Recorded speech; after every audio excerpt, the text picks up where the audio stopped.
ಈ mango fruit candy ಮಾಡೋದು ಹೇಗೆ ಅಂತ ತೋರಿಸ್ತೀನಿ. ಮನೇಲೇ ಕ್ಯಾಂಡಿ ಮೌಲ್ಡ್ ತಂದಿಟ್ಕೊಂಡ್ರೆ ಯಾವಾಗಾದ್ರೂ ನಾವು ಮಾಡ್ಕೋಬೋದು. ತುಂಬ ಸುಲಭ, ಚೆನ್ನಾಗೂ ಇರುತ್ತೆ.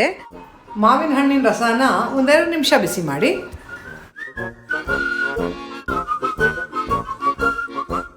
ನೋಡಿ ಸ್ವಲ್ಪ ನೀರು ಅಳತೆ ಕೊಟ್ಟಿದ್ದೀನಿ, ನೀರು ಸಕ್ಕರೆ ಹಾಕ್ಕೊಳ್ತಾ ಇದ್ದೀನಿ ಕರ್ಗಕ್ಕೆ. ನಂತರ ಮ್ಯಾಂಗೋ ಎಸೆನ್ಸ್ ಸಿಗುತ್ತೆ ನಿಮಗೆ. ಆ ಫ್ಲೇವರ್ಗೆ ಕಲರು ಎಸೆನ್ಸ್ ಎರಡು ಸ್ವಲ್ಪ ಡ್ರಾಪ್ ಹಾಕಿದ್ರೆ ಸಾಕು. ನೋಡಿ ಈ ಥರ ಕದರ್ಕೊಳ್ಳೋಣ. GMS ಪೌಡ್ರ್ ಅಂತ ತಗೊಳ್ಳೋಣ. ನಂತರ ಇದನ್ನೆಲ್ಲ ಹಾಕಿ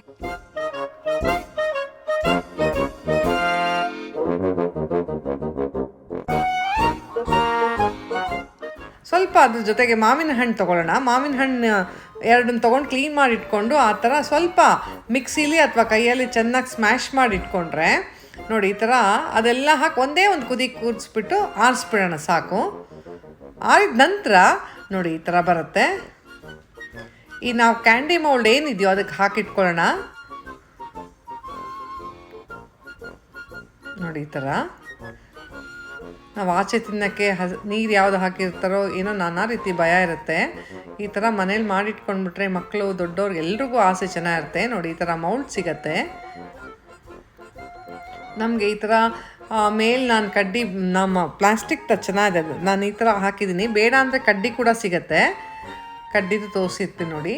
ಹಾಕ್ಬಿಟ್ಟು 6-7 ಗಂಟೆ ಹೊತ್ತು ಫ್ರೀಝರಲ್ಲಿ ಇಟ್ಟರೆ ಮ್ಯಾಂಗೋ ಫ್ರೂಟ್ ಕ್ಯಾಂಡಿ ರೆಡಿ.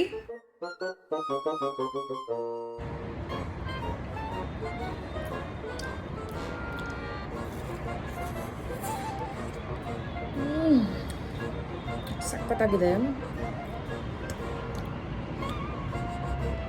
ನಮಗೆ ಅಂಗಡೀಲಿ ಒಂದು ಕ್ರೀಮಿ ಫ್ಲೇವರ್ ಬರುತ್ತಲ್ಲ ಮ್ಯಾಂಗೋ ಕ್ಯಾಂಡಿಲಿ, ಅದೇ ಇದು ಸೂಪರಾಗಿದೆ. ನೀವು ಟ್ರೈ ಮಾಡ್ಕೊಳ್ಳಿ. ನಿಮಗೆ ವಿಡಿಯೋ ಇಷ್ಟ ಆದರೆ ಲೈಕ್ ಮಾಡಿ, ಶೇರ್ ಮಾಡಿ, ಸಬ್ಸ್ಕ್ರೈಬ್ ಮಾಡಿ.